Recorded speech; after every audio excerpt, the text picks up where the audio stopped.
Au nom du Père et du Fils et du Saint-Esprit, ainsi soit-il. Mes chers fidèles, en cette fête de l'Immaculée Conception, le fameux grand dogme que Pie IX a donc proclamé le 8 décembre 1854, nous avons essayé, en nous aidant des textes de la liturgie, d'élever nos cœurs à ces joies qui sont les joies du ciel de ce grand don qui est l'Immaculée Conception. Et la Sainte Mère Église nous fait donc lire le livre des Proverbes. Le Seigneur me possédait depuis le début de son pouvoir, avant de toutes ses œuvres, jusqu'à maintenant, des temps les plus passés, j'étais établi, depuis les origines, depuis les débuts, pour ainsi dire, de la terre. Il n'y avait pas encore les habits, il n'y avait pas encore, et moi j'étais déjà conçu, il n'y avait pas encore les fonds, il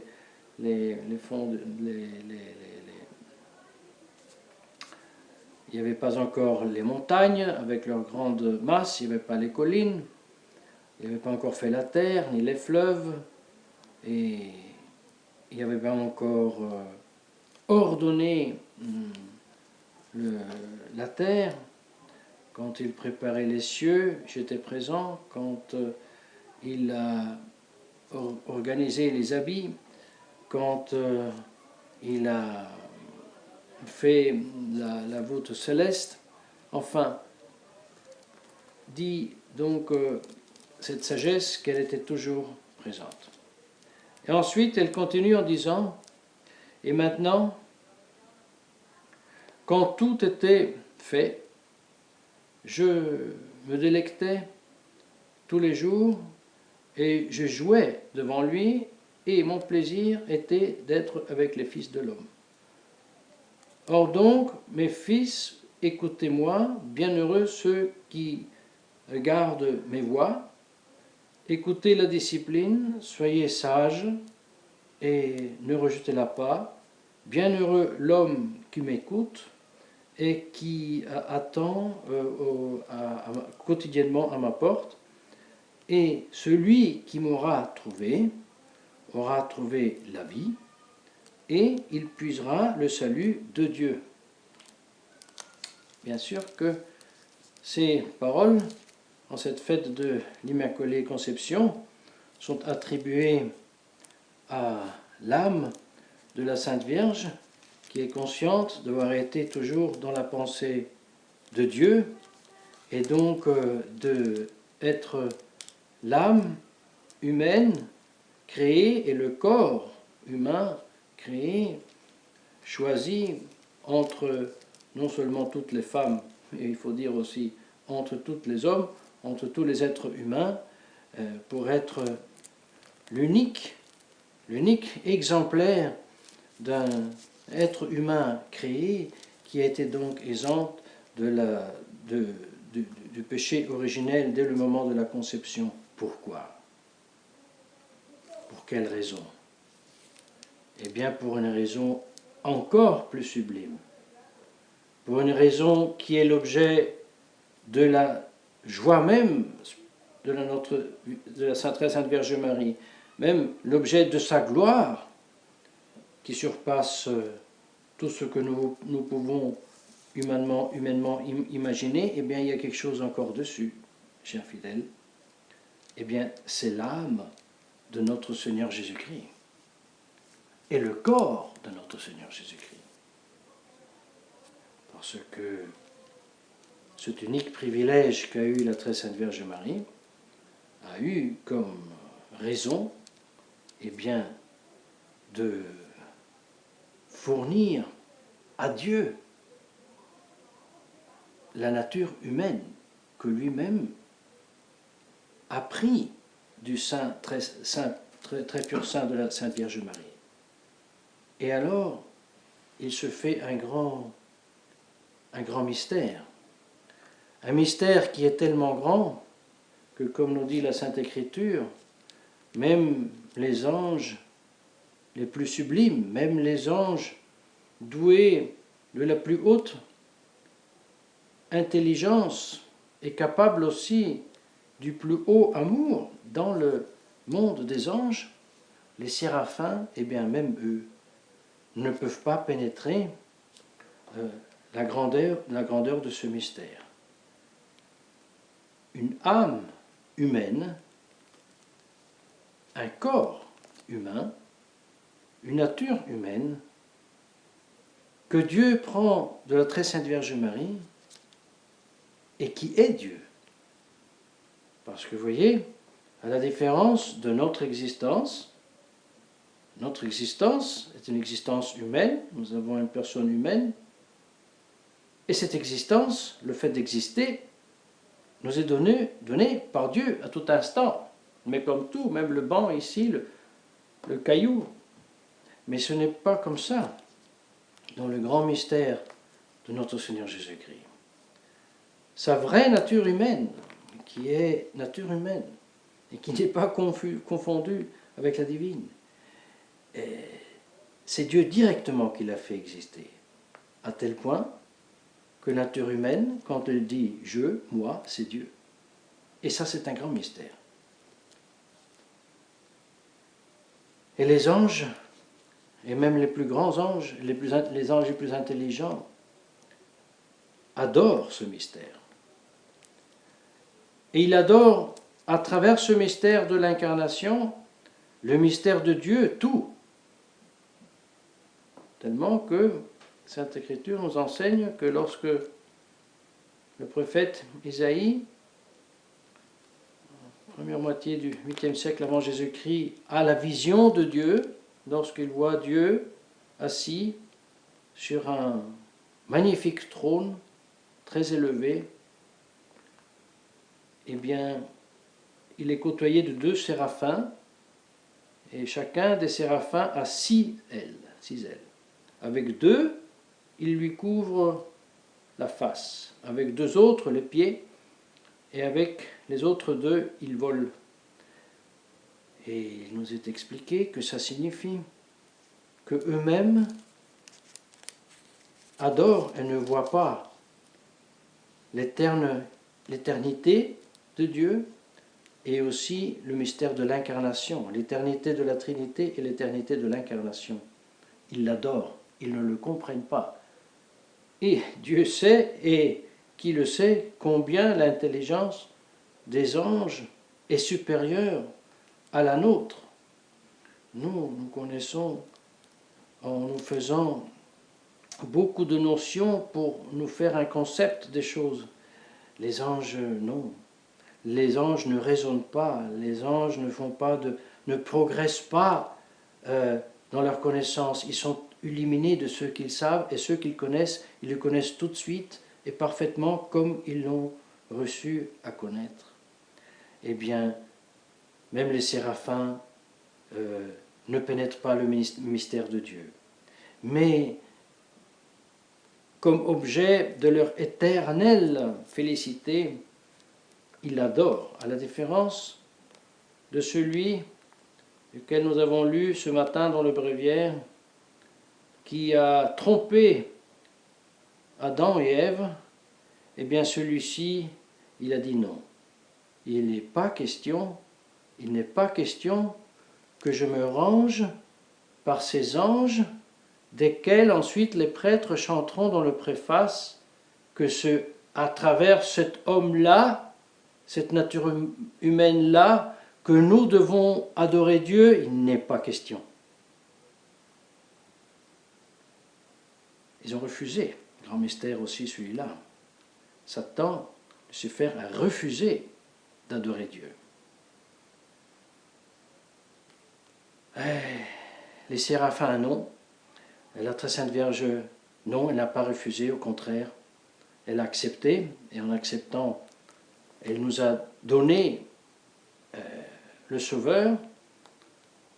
Mais imaginons la gratitude des anges. Elle a donné aussi aux anges le moyen d'adorer et jouir de Dieu. Vous me direz, bien chers frères et fidèles, tout ça sont des considérations très hautes, très, très belles, mais avec les problèmes que nous avons maintenant en Europe, la banque, la finance, l'immigration, la drogue, nous sommes bien loin. Eh bien, on ne peut que répondre oui, nous sommes très très loin. Les deux réalités sont très très lointaines l'une de l'autre. Mais le problème, ce n'est pas tellement la distance. Le problème, mes chers fidèles, c'est que nous avons perdu la conscience que c'est en cultivant la réalité de Dieu que nous trouvons la solution aux problèmes du monde dans lequel nous vivons, que ce soit un problème nôtre, individuel, ou de notre famille, ou de notre ville, pays, ou de toute l'Europe, ou de tout le monde. Le grand problème, c'est que nous avons perdu cela. Parce que n'était-ce pas cette même Sainte Vierge Marie qui, pendant toute cette vie ici sur terre, contemplait ces mystères que maintenant nous avons balbutés? Et ce n'était pas cette Vierge Marie qui a obtenu la victoire, par exemple, à Lepanto, par exemple, à Vienne. Ce n'est pas par elle que les papes arrêtaient les barbares lorsqu'ils voulaient détruire l'Italie, par exemple. Beaucoup d'autres exemples. Eh bien, nous avons malheureusement perdu cette conscience. Et bien que la Sainte Vierge Marie, encore à Fatima, nous avait demandé de justement demander à elle les grâces. D'ailleurs, ça a été fait, et on dit bien que le grand changement et la fin de la Première Guerre mondiale était aussi dû à son apparition et les prières qui ont été faites. Mais il est certain que la grande masse, il faut bien dire aussi la grande masse des catholiques, et il faut bien confesser aussi qu'une grande partie des traditionalistes ne recourent pas vraiment à la très sainte Vierge Marie, vraiment à Dieu pour affronter leurs difficultés. Mais ils tombent sous la menace qu'aujourd'hui, notre Seigneur Jésus-Christ, deuxième dimanche de l'Avent, dans l'évangile que nous avons lu en fin de messe, menace ceux qui, oui, aiment beaucoup méditer les grandes choses, la Trinité, l'homme fait Dieu, l'âme du Christ qui adore son Père, qui en même temps est Dieu, tous ces mystères, toutes ces beautés, la joie de l'âme dans l'âme du Christ. Mais ensuite, quand c'est l'heure de mourir et de souffrir et d'être mis en croix, et alors là, tout s'écroule, on oublie tout. C'est la révolte, on ne veut plus. Malheureusement, mes chers fidèles, c'est bien ce que chacun de nous constate un peu tous les jours. On passe, comme on dit en italien, des étoiles à l'étable. À un moment, on est tout transporté par les merveilles de la religion, et à la moindre contrariété, nous sommes perdus et presque révoltés. Eh bien, si nous cultivons bien notre foi, notre espérance, notre charité à Dieu, et bien sûr, ici, le moyen est la foi, nous ne voyons pas Dieu, mais si nous le cultivons bien, eh bien, petit à petit, nous réussirons à imiter et la Sainte Vierge Marie, qui était toujours à l'écoute de Dieu et au service de son divin Fils, et par là, nous apprendrons aussi à imiter son Fils même qui était toujours à l'écoute et à l'exécution des ordres du Père, et ainsi, par sa glorieuse mort et par sa glorieuse résurrection, eh bien, il nous a mérité l'éternelle félicité à laquelle nous tendons avec toutes nos forces, et c'est pour cela, c'est bien cela que nous avions demandé aujourd'hui à la très sainte Vierge Marie. Nous avons conclu, comme nous le faisons, à dire la vérité tous les ans, avec la fin du sermon de Saint Germain, évêque, quand il dit « Revêt de façon très splendide les prêtres de la justice et des sentiments d'une foi prouvée, pure et sincère. Les princes orthodoxes qui vous ont choisi à préférence de toute autre splendeur, de la pourpre ou de l'or ou des pierres précieuses comme diadèmes et manteaux et ornements très solides de leur règne, eh bien dirigez-les dans leur gouvernement tranquillement et prospèrement. Et ensuite, il demande: abat et soumet les nations infidèles qui injurent contre vous et contre le Dieu né de vous. Eh bien, en toute vérité, nous devrions demander que nos nations soient abattues et soumises. Et dans cet esprit, mes chers fidèles, nous n'allons pas nous rebeller avec zèle amer contre le monde des banques, contre les Rothschild et contre les Soros qui nous envoient les peuplades des autres continents. Nous dirons: c'est la juste punition que nous avons méritée, et que nous puissions trouver la grâce de subir ce châtiment en purification de nos péchés, des péchés de notre nation. Et ensuite, on peut toujours encore, comme saint Marco d'Aviano sur la colline de Vienne, dire: mon Dieu, disait-il, nous avons bien mérité que les Turcs prennent non seulement Vienne, mais qu'ils aillent jusqu'à Rome. Nous l'avons bien mérité. Mais pour la gloire de votre nom, obtenez-nous la victoire. Et c'était quelques dizaines de milliers d'impériaux qui ne réussissaient pas à se mettre d'accord, qu'il était entre eux, devant la plus grande armée de l'époque qui passait les 200 000 hommes, et c'était le petit Marco d'Aviano, avec une croix avec des reliques, qui portait les bataillons dans les points où il savait, et il avait obtenu une victoire tellement miraculeuse que les impériaux même n'y croyaient pas. Ils pensaient que c'était un stratagème, que les Turcs se sont retirés pour ensuite refluer. Et non, c'était une victoire. Mais ce n'est pas le seul cas, que par intercession de la très Sainte Vierge Marie, le Saint Nom de Marie, ces victoires ont été obtenues. Mais en attendant, il fallait accepter et se humilier. Eh bien, il faut s'attendre à être puni par Dieu et demander la grâce de ne se pas révolter dans la punition, mais de se soumettre comme le divin Fils l'a fait sur la croix, pour ressusciter à la gloire éternelle surtout, et si Dieu veut aussi, on puisse souffler un peu ici sur cette terre. C'est la grâce que nous demandons à la très Sainte Vierge Marie, au nom du Père et du Fils et du Saint-Esprit, ainsi soit-il.